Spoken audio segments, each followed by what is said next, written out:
Hey guys, what's up? This is the Bushido Cafe episode 15 with my good friend Tommy Nevin. So Tommy and I actually met on a weed farm we were working on a few years ago together. We call it the circus because it was quite the time working there. Very interesting time, but we came away having made a really good friend. Someone who's they've really been around the block, ups and downs. Has experience working in the cannabis industry even before it was legal. So I'm sure we could have you could have some really good stories from those times working in solar now. But yeah, Tommy's got definitely got a ton of life experience. So I think we're going to have a real interesting podcast episode today. So Tommy, if you want to give a little background on yourself, and then we'll just go from there. Hey Levi, good to talk to you, brother. It's such a pleasure, and I really appreciate everything. Yeah, so um, I'm out here in Oregon. I'm 50 years old, and let's see, I've had in comparison to I think normal society, I've had a very interesting life. I started growing commercial cannabis right off the bat when I was 21 years old in Northern California. In the early 90s, I started in 1994 when it was highly illegal. And I landed myself in Mendocino County, California, 3 hours north of San Francisco, in one of the most gorgeous places you could find yourself. So I did that for almost 2.5 decades, and I raised a family out there. Made For a young man when I was 21. I think my first year I started.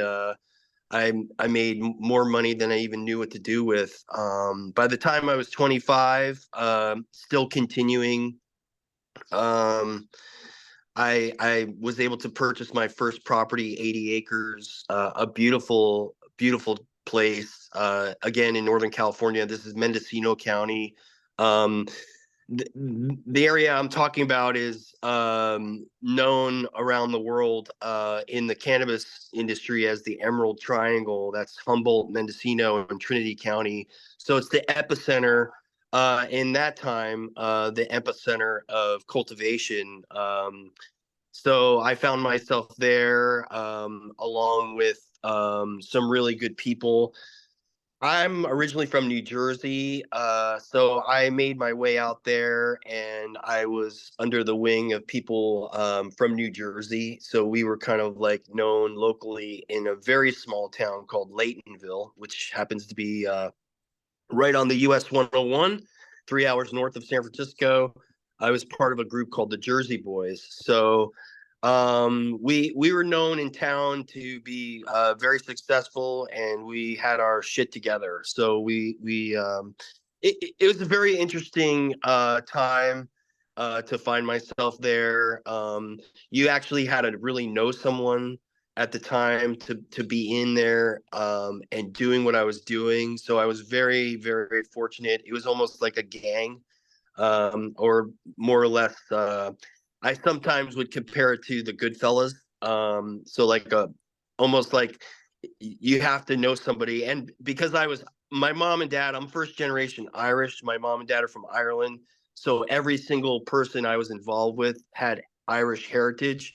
So I was the most Irish in the group, and it was we were really like it was a brotherhood. So the Jersey Boys were like a brotherhood of growers. Um, and again, we were commercial growers at the time. Everything we did was very, very clandestine, low key. At the time, these little small towns in Northern California, the economy was strictly run by cannabis cultivation and or the logging industry, and there was no comparison in what made these towns thrive. It was obviously the cannabis cultivation, and that's what made these areas survive. At the time, logging was still going, but it wasn't thriving, and environmental Um, Environmental proponents and activists were trying to shut the logging industry down while the cannabis industry was thriving. Um, Given the time period, also, of course, it was illegal.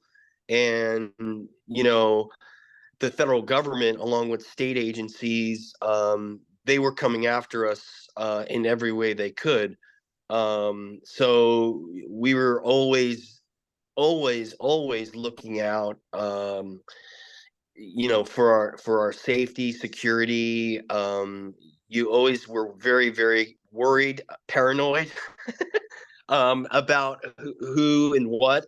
Um, the state agencies, local county agencies, the county of Mendocino, um, and again back to the Emerald Triangle. You had Humboldt, Mendocino, and Trinity County. Each county had their own task force for fighting the cultivation. So they were funded by the federal government. Each year, the federal government would come up with a budget, and it was like, we would always wait for that time period where they were funded, close to $1 million each year. It varied depending on who was president. When I started, I believe George Bush Jr. Was in the office. I think Clinton actually. Forgive me my memory. But I went through several presidencies and different political realms, and so it was very interesting. You would think that like the Democrats would actually fund these guys less, where that wasn't really the case. I can remember Obama. We were under a lot of pressure when Obama. Excuse me, I have a long-haired German Shepherd who's like crying at the moment, so I have to boot her a little bit. Excuse me, Maya. She's a great girl. It was interesting, the flavor of each political um, time period, whether it be Democrat or Republican. It changed the vibration of the urgency to crack down. Um, so it, it was an interesting time. So how did we do this? The area geographically up there is loaded up with beautiful trees, and there's a terrible amount of sunshine. The climate is perfect for cannabis cultivation, so it couldn't have been a better place. It's interesting because there's a lot of areas of California that could be true. The reason why these areas were so hot was possibly most likely due to the fact that the beatnik generation left San Francisco, and a lot of veterans also got out of Vietnam to get away from living in society, in the cookie cutter. So what they did was they moved off the grid. These Vietnam veterans moved off the grid. They wanted their own space. I was elbow to elbow with a lot of these elders who had started growing. Again, I arrived there in the early 90s, and some of the guys who taught me were there since the late 70s, early 80s. Ronald Reagan, when he was president in the 80s, he started the first campaign against marijuana cultivation commercially, because he was governor of California. Prior to his presidency, he saw the need for a federal agency to combat the cultivation. So he basically he came up with what was called CAMP, and that stood for the Campaign Against Marijuana Plantations, and that was a federally funded program. It still is today. And CAMP would come in on top of the county um, organizations and the task force. So we would have basically the federal government after us, and then we would have the local county task force, and they were all armed with aerial surveillance. You're talking about Huey helicopters, um, planes that were fixed wing. We were constantly being surveilled. So with that being said, we used the canopy of the trees to, with a very artistic flavor, we would go into the area that we would choose to grow, and we would carve out spots underneath the trees and create a canopy. Um, Mendocino County and Humboldt, Trinity County, for California, is very rare that you find so much water. So these areas are loaded up with artesian springs. So obviously cannabis cannot grow without lots of water and sun. So again, getting back to the pinpoint of like when we're there, we found the best place that you could even imagine to do this. So um with the water and the sun, and the remoteness, Mendocino County and that whole area is extremely remote. There's areas there that um, you can get off the Highway 101 and go east or west 10 to 15 miles in the middle of fucking nowhere, where you're just surrounded by nature, and nobody's coming around. The Bureau of Land Management, BLM, they have thousands and thousands of acres also. Um, there were some growers, and there still are today, who take advantage of the actual public lands, and they grow on the public lands. My group, the Jersey Boys, we didn't actually do this. We actually we were purchasing our own properties, large acreage ranches, and finding water. Water was always number one. Obviously, you're not going to grow any plants without water. So whenever we would search for property to buy, we would always find water first. If you could find water and southern facing hillsides, you would be golden. So my cousin Mike McDermott, Irishman, God bless him, he's no longer with us. He was the first guy to give me an opportunity. So I was actually I left New Jersey and went to Crested Butte, Colorado, because at the time I was just a snowboard freak. So my three buddies and we moved to Crested Butte, and we loved smoking cannabis. At the time, the premium cannabis that you would find from, like, say, Northern California was referred to as kind bud. So kind bud was at a premium product that you could very rarely find. The cannabis market at that time was flooded by Mexican marijuana. It was terrible. It was brown weed. People who smoke cannabis and have for years know what I'm talking about. Mexican brickweed. It's shit. So whenever you come across these beautiful premium nuggets and I'll get back to why that made it so premium. It was just it was gold, and at the time, comparatively, the price of gold per ounce at that time in the early 90s, I believe, correct me if I'm wrong, but I definitely knew the price because our marijuana was worth more than gold. It was about 350 to 320 per ounce at that time. You can look back at that. But the cannabis we were growing was worth more than gold per ounce. The pounds that we were selling at that time, for just outdoor beautiful cannabis, was like close to 5,000. It averaged about 4,800 to $5,000 a pound.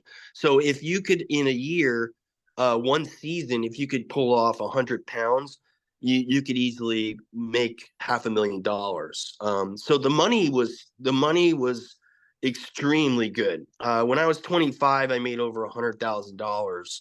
That's in And the prior, 90s. So, I mean, $100,000 in the 90s compared with inflation since then. I mean, that's probably twice as much. That would be like 200,000 now. Man, insane. yeah, yeah, and you're talking about cash money. Ah, the government, were duffel bags full of cash. These guys, and we all paid our taxes. Let me be clear about that.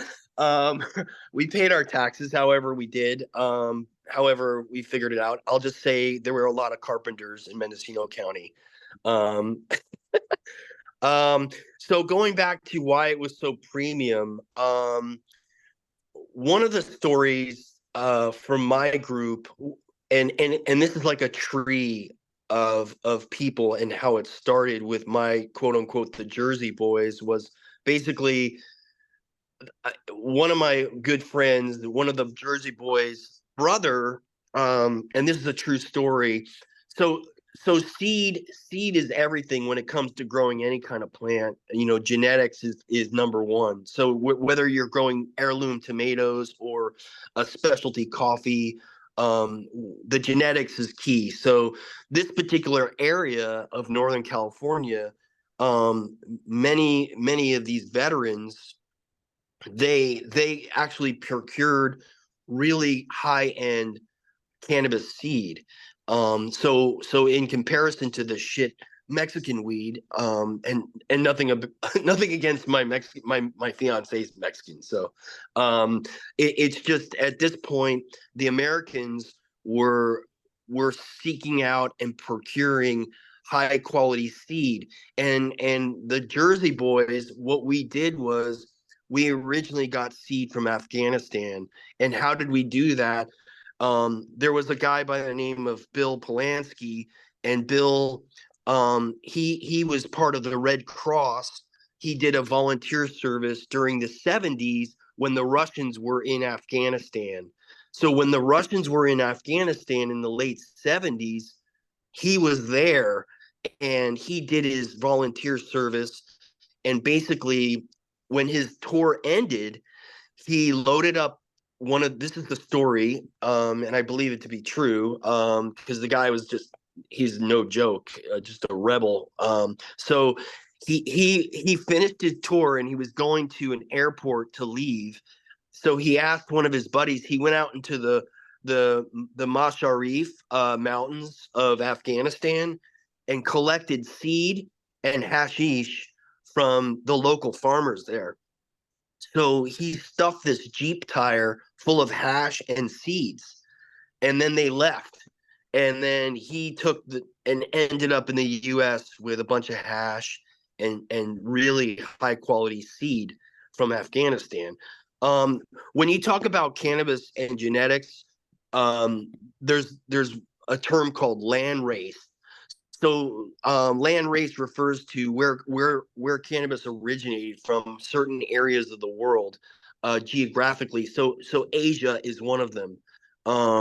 Sure, North America, I'm sure had some, but the most quality that you can get in this time period I'm speaking about, um, oh, which is the late, basically late 70s, early 80s, was from Afghanistan. So Bill loaded up a tire full of seed, high quality seed, um, and he headed out and finished his tour in the Red Cross. So what did he do? He landed back in New Jersey, and he decided to fuck off out of New Jersey and head to Northern California. He bought 160 acres just above this little town called Laytonville, and he started growing. He was one of the first. Indica. Indica is a variety of cannabis. That's it's it's a variety like sativa. If anyone is listening and they're familiar with cannabis, they know the variety differences. You Yeah, I have think cannabis. for people that are less familiar, the way I always remember it is indica is like into couch, like indica Yeah, slows you down, and then sativa 100. is like more of like the high energy, and then you have hybrids as Yeah, well, which is like both. But just to give yeah. a little context. Yeah, and to touch on that, indica is like the blue collar workers variety. So you come home all day after a hard day's work, maybe you're a Mason or whatever, and you smoke some indica, you're going to be really good. Cerebral is like the white collar worker. It's going to stimulate your cerebral, and you're going to come up with these amazing business ideas. Something probably good for you with your MBA. I hadn't heard it explained like that. I mean, obviously that makes sense with the way it's been explained to me before, but yeah, that's cool. I like Yeah, that and perspective. Colombia, okay, back to land races. Colombia is like the home, like the kingdom of sativas. So like sativas reign supreme in those equatorial areas, like you're located. So in Colombia, you have amazing sativas. So Bill landed back in New Jersey. He packed up all his shit and he went out to California. He bought 160 acres and then he started growing. Along with him, there were a handful of other people in that town at the same time. Now you'll have to understand, the logging industry at that time was at its like prime. So these like off-grid veterans who weren't having anything to do with logging, they were starting to infiltrate these small little towns that most of them were economically like run by the logging industry. So um Reagan was governor of California at the time, and the proliferation of high quality cannabis that was being grown started to really grow and grow and grow. So no, I think in 84 is when he was governor still, and there were problems because things started to happen in the woods. Let's say you were a logger and you stumbled upon somebody's plants. People were getting into shootouts, so it started to get a little bit sketchy. There were many cases of people going missing. You're talking about a high value crop, so when people don't know who you are and you stumble upon somebody's maybe $500,000 crop, you were either considered a ripoff or maybe a narc. Or And liability you, at the very least. yeah, and September, October, this is harvest time. So there was a high, you know, I had to do guard watch on thousands and thousands of plants. So we were always in full camouflage. So we were in 100% camouflage. Um, Everything we did was camouflaged. There, we could not have anything seen by air or anything. So when you have a helicopter flying over, looking and surveilling land, looking for your plants, if you have one iota, one little piece of anything showing to them, it's game over. So we had to be so diligent in camouflaging everything so as to not be seen by anyone, including mostly the police and the federal government. So if anyone stumbled upon your garden, they were either a ripoff, and they were taken care of. Um, my group, we weren't really trying to promote violence or hurting anyone. But there are other people who, the bad apples, and that's what I think stoked the fire with, say, Ronald Reagan, to start the campaign against marijuana plantations camp. So that I had friends who were elders who were there in the early 80s who told me they saw the first helicopters show up. Helicopters were a huge psychological threat to the people of these towns. Because there were songs written about them. There were local musicians that, you know, for those who want to look it up, there was a guy, really talented musician. His name is Rod Deal, like Deal. So Rod Deal, he's got a famous song called Helicopters, and it's all about the invasion of these helicopters into these towns. It was like a storm that would show up every year. The county would do their activity, but when and it was funny because they would surveil all year, and they would almost put a map down, like an X on the map, and they would come back when the plants were ready. So they wouldn't take them when they saw them initially. They would always wait till they were almost ready to be cut.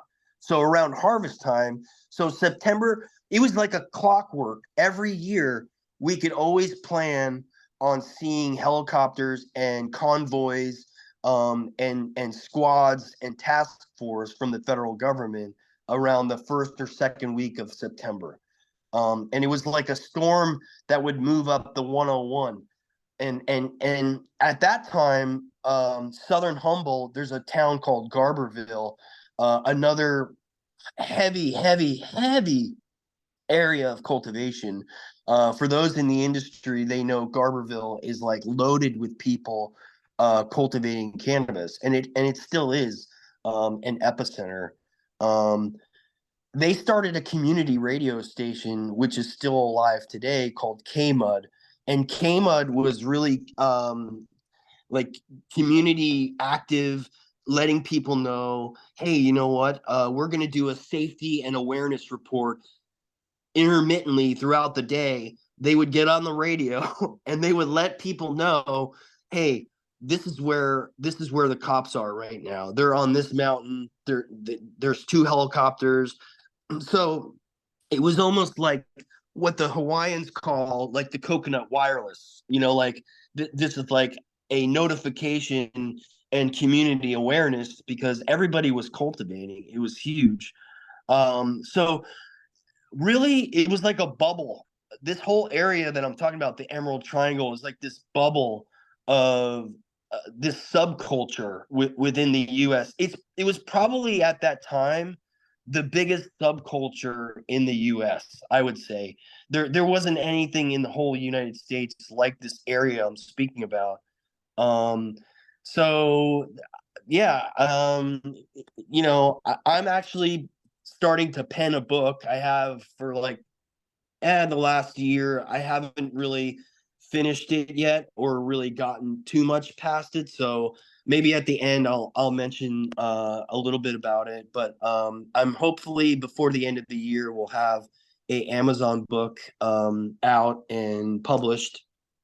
But yeah, it more or less gives an in-depth read on what we're talking about, and the whole time period I was there, which was basically the early 90s through the evolution of it through the mid like 2008. I basically pieced out, and things were starting to get really crazy with lots of different things. And I had a family I started, and at that time I was lucky. I never once got in trouble. I never once had an issue. I was very close many times. In 97, um, my cousin Mike, who I mentioned before, him and I and another really good friend of mine from New Jersey, we had the biggest year we'd ever had. We grew close to 200 pounds, and at that time, that was close to $1 million. And I got paid very well, and I went off and I pivoted and I bought my own property. So in 98 I purchased 80 acres and I started growing indoors.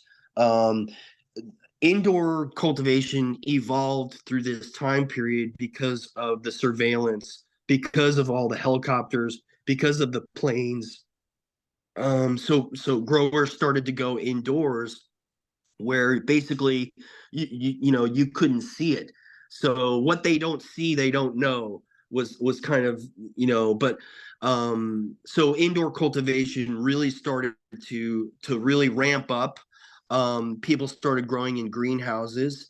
So anything you could do to hide it from them, but indoor cultivation actually sparked another subset of premium cannabis. So when you grow cannabis indoors, it looks like a freaking disco ball comparatively to a flower that's grown outside. So basically that drove up another market within the markets. So when you had outdoor cultivation and then you had indoor cultivation. Um, so during the evolution of the indoor cultivation, we created another product that was premium, that we could actually suss out more. I will say this on the economic front: the Canadians, they really started to mess with our markets, because at that time, for those who are familiar with it, British Columbia, the production area of British Columbia, was a heavy production area in Canada. Um, that that actual production of Canadian cannabis, which was a lot of it was indoors, started to infiltrate and was being brought across the border into our markets, which California was one of our big markets. And it started to drive down our prices. So in an effort to combat that, um, California growers started to go indoors. But we saw a heavy drop, and everybody in the scene was always blaming blame Canada. So so basically, yeah, I mean, you had this drop in price, and the buyers would show up, and they would say, yeah, I can get this Canadian herb for X amount less. So why would I pay you guys like more? It's actually looks better. And so British Columbia, and for those people who know, again, at that time period, BC was on the map for production. So a lot of American buyers there were stories of people showing up to the border in Montana, and guys would be bringing hundreds and hundreds of pounds to them from BC.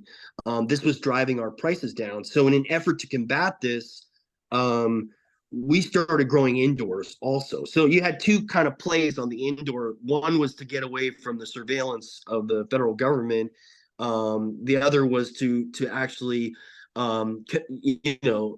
compete with the Canadians, and create a premium price. I will say this: there was always definitely, and I love my Canadian brethren, but the product, it wasn't as good. I mean, Americans, what can I tell you? Americans, we take pride in our work. The the the genetics we had and everything we were putting out was always the most premium you could find. But markets like Los Angeles, which you have millions and millions of people, and then you have people from across the nation coming there, to basically pick up, like, say, buyers from New York, they would show up in LA to pick up pounds from Northern California because it would arrive there. That was your biggest market. So this Canadian flower would show up there, and our market was taking a hit. So yeah, I know we could probably cover two podcasts in all of this, but yeah. So basically, that I've had a long history in the cultivation of cannabis. I lived off the grid, so I learned a lot about solar energy. um, and I find myself now, I work in the solar energy industry. I'm pretty I'm pretty experienced in that. I have a lot of experience in the solar energy world. um, I was brought up to Oregon. I'm in Oregon now. I was asked, I won't name who they are because I just don't want to trash people, but as much as I'd like to, I was in the solar industry. I left Northern California. I went down to Southern California. I love the ocean and surfing. So when I left Mendocino County, I went down to the ocean to kind of tap into my happiness. And I lived at the ocean. I worked in solar, and then in 2016, I got a phone call one day from a very wealthy group of people. They own one of the biggest water companies in the U.S. They contacted me and they asked me, "Hey, we heard you're a very good grower. Do you want to go up to Oregon? It's legal and run a farm with us." And I was like, "Well, that sounds good. Let's talk about it." And um, that led to me becoming partners and starting a recreational grow. We were one of the first licensed recreational grows here in Oregon. So I moved my family from Southern California up to Oregon here, and we started just under a 10,000 square foot building I built from scratch. And yeah, I saw the evolution of legal cannabis here in Oregon, which is a total shit show.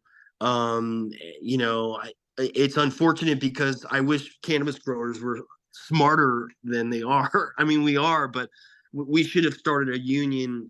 This is a commodity, just like fucking oranges or coffee. So the state of Oregon basically licensed anybody they wanted to. So supply and demand here took a fucking shit. You had an incredible amount of supply because the state of Oregon just licensed as many people as they wanted to because they really could care less how it affected the market. They just wanted licensing fees. So here in Oregon, you had just an overabundance of flower because of the licensing, and then the price just took a shit. So that's basically I've seen the whole evolution of cannabis cultivation in our country from being illegal to I didn't touch on medical marijuana, but in '96 I saw the whole evolution of the Proposition 215 in California and having that go come into play and how that affected everything and what people were doing on that. I'm going to cover all this in my book, but yeah, it's as far as like one of the biggest subcultures in our country, the cannabis industry, definitely without a doubt is, and the evolution of it from the time period I began to where we are today, it's pretty incredible. And it's still a thriving industry. However, it's not what it used to be. It's not like this green gold rush where like you're just making a ton of money. A lot of these legal farms today, and unless it takes deep pockets to be able to survive and thrive. There's so many different variables you need to be successful in today's like legal market. So and then I mean it's going to even evolve more when the federal government legalizes it straight across the board. That's going to be a whole nother apple to consider. So economically it's going to see it's going to still see its change. We'll see what happens. But yeah, overall, I've had a very interesting life, and I have many fucking stories. So yeah, yep, Man, that's super cool. I mean, I think you have such a unique view after, I mean, you saw all this stuff firsthand, and not only firsthand, but you were living through it. Um, when did you first see, like, so when you first arrived there in the early 90s and it was, definitely illegal and you guys were, getting hounded from both local and federal level, at what point did you first start to see, like, when it was starting to become legal? When did you first start to see that shift? When did you yeah, first that's a, smell it? yeah. So that would be medical marijuana, and that would be Proposition 215 in 1996. There was a you had people with cancer, people with AIDS, who were suffering, and cannabis actually is a very powerful medicine. And so, you know, without I think that Dennis Perone, he was a leader in California. I don't think he's alive anymore. He was an amazing man, and he started the first Buyers Club. The guy was a freedom fighter. So he started. I think his places were raided by the feds. California, we've always been so progressive. California is a leader in so many different things. So the first medical marijuana dispensary was opened up in San Francisco by Dennis Perone, and that definitely started the change.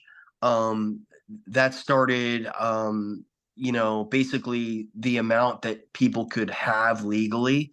You could never be okay with carrying around an ounce of weed or 2 ounces or a quarter pound or even a pound, where this medical initiative, this Proposition 215, it made it legal to grow X amount of plants.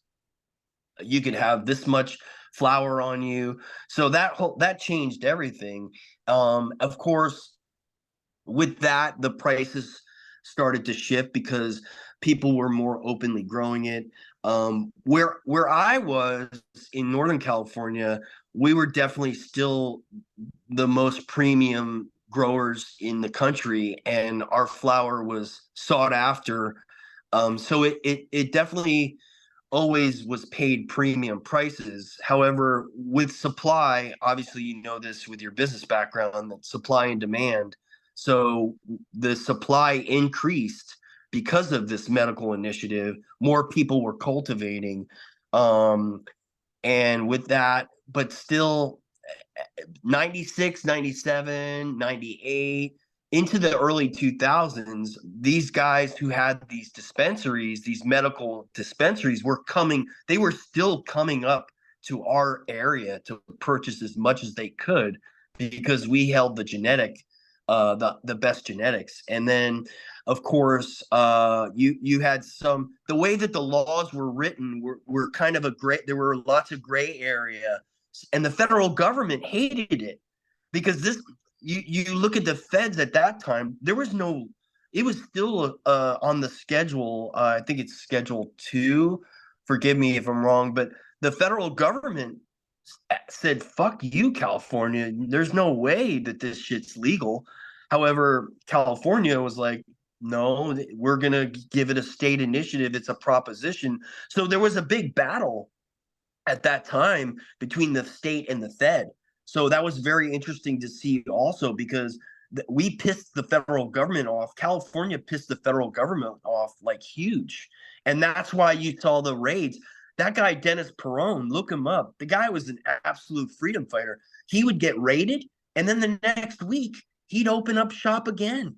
And then because he was serving these people with, like I said, who were sick with cancer and with AIDS, the wasting away syndrome, whatever you would call it, with AIDS.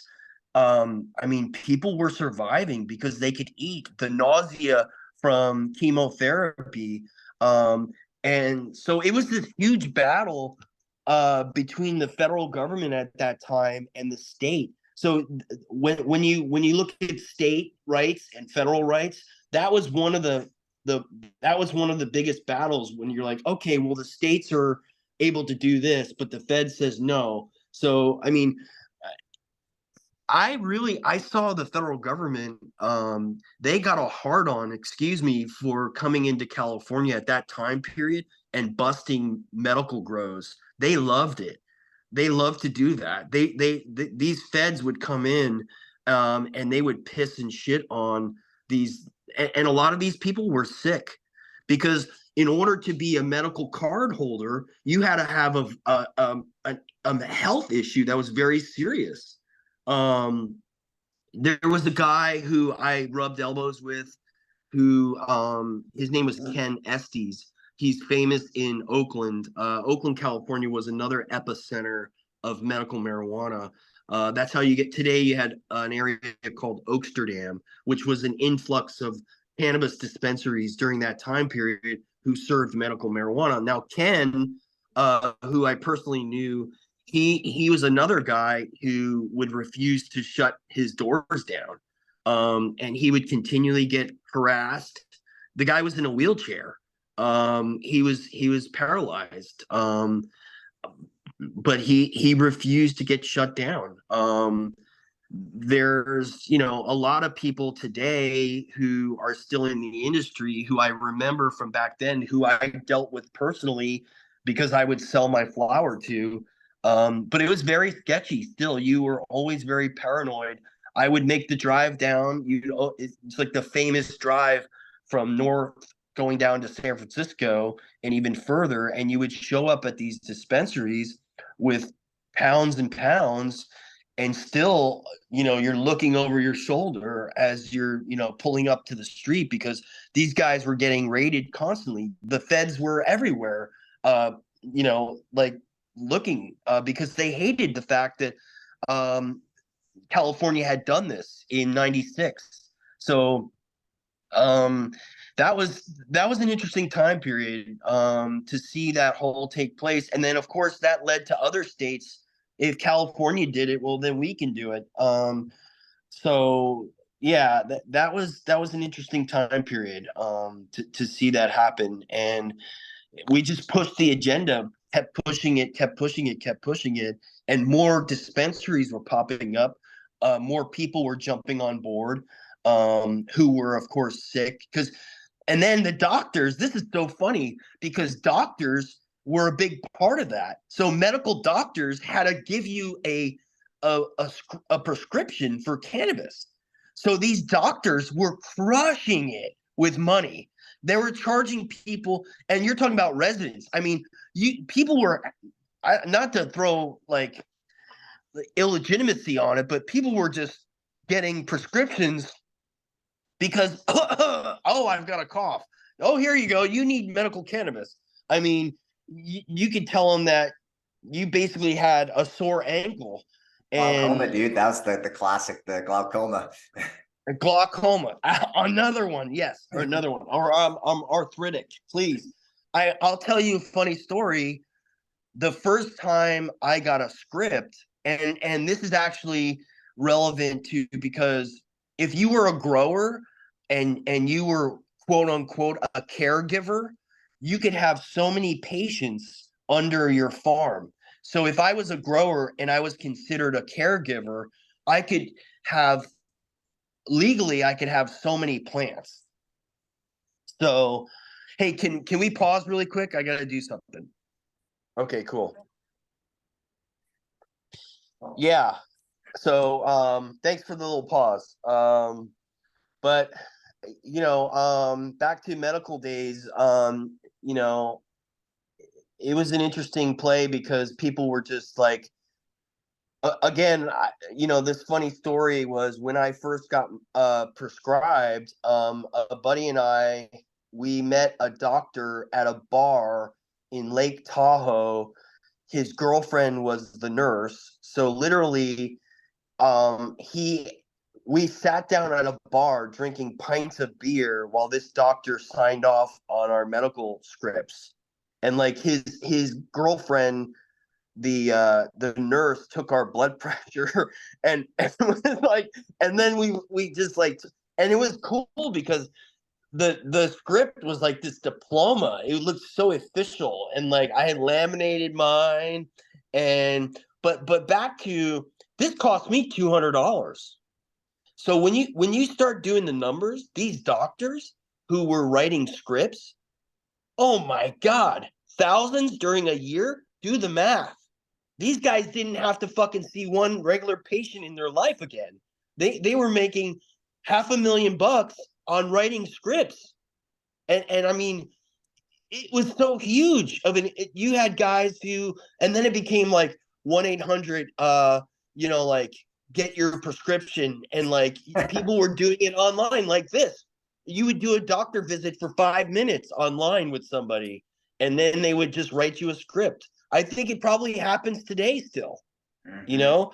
Yeah. So these guys put their stethoscope down and they just write scripts for medical marijuana. And so that in itself, and then of course you had you had places that were a dispensary, so all under one roof. You could get your walk in one day, get your prescription, and then within an hour walk right next door to in the same building and start buying legal medical marijuana. Yeah. And these guys were, there was a guy in Ukiah, a doctor in Ukiah, California, which happens, Ukiah is the county seat of Mendocino County, and Dr. Richard White. And the dude was like in his 60s, God bless him. And he had a fucking mohawk. The guy had a fucking mohawk, 60 years old. He had himself and his two younger boys, and they were running eh, they were running the dispensary, and Dr. Richard would sign people up, and then you would go next door and the two boys would sell you medical marijuana, and they were crushing it, fucking killing it. I can't even tell you what I thought. I mean, the revenue that these guys did, um yeah, it was incredible. So there you have it. I actually started my own delivery business in San Luis Obispo County, which is a heavy Republican county. When I moved out of Mendocino County, I spent a few years, beautiful, beautiful area uh, it, near Hearst Castle called Cambria, California. And I started a a collective, and that was another name for a dispensary, was called a collective. So you had a collective, and then as long as you had patients who were signed up, you were good to go. It would be hard to really to prosecute you under the state laws for that, for medical marijuana. So as long as you played the game, you were good, and you can make a lot of money. And I've always been an entrepreneur, so I moved into this beautiful beach town, and there were people who wanted it, and I was like, maybe I'll start this, and I did, and I was pretty successful. And I just basically I moved out of the town for other reasons, just to get down to where my at the time my in-laws lived in southern Orange County. But at the time I had a thriving little business going on the side, cannabis delivery business. In fact, that was another thing. You had to pay a lawyer to start this nonprofit 501c, and you would pay these lawyers $2,000 to like get you dialed and have the whole thing. I showed up in LA to a lawyer I found online, happened to be Snoop Dogg's lawyer. So Snoop Dogg's lawyer was writing and like drafting medical marijuana, you know 501c, like drafts for people who wanted to start dispensaries. So that was one of my funny stories. But yeah, I have like a shit ton of just stories from my time being there and being in the industry. Even today, like you and I working at that farm we worked at, that was your typical shit show. Like just some joker who has no fucking clue, and he's like, yeah, I want to grow weed, it's cool, I'm a rock star, I've got a weed farm. That's another thing. When legal cannabis happened, people like who never smoked a joint in their life was, I'm gonna own a weed farm. It would be like Buffy, the I own a vineyard, I'm very cool, I have a vineyard in Napa, like I've got a weed farm, like it's the same thing, like I'm cool now, like it was trendy, Yes. so Yeah. That's so true. yeah, and You. that's how you and I met. It's like Uh, that guy. I won't trash him, but that guy had no clue. He's zero. He couldn't grow his fucking fingernail. You know.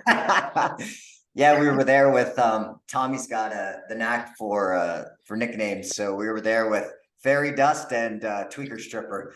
So we had some good times there on the Yeah. farm on our short time there, but we definitely made the best of it.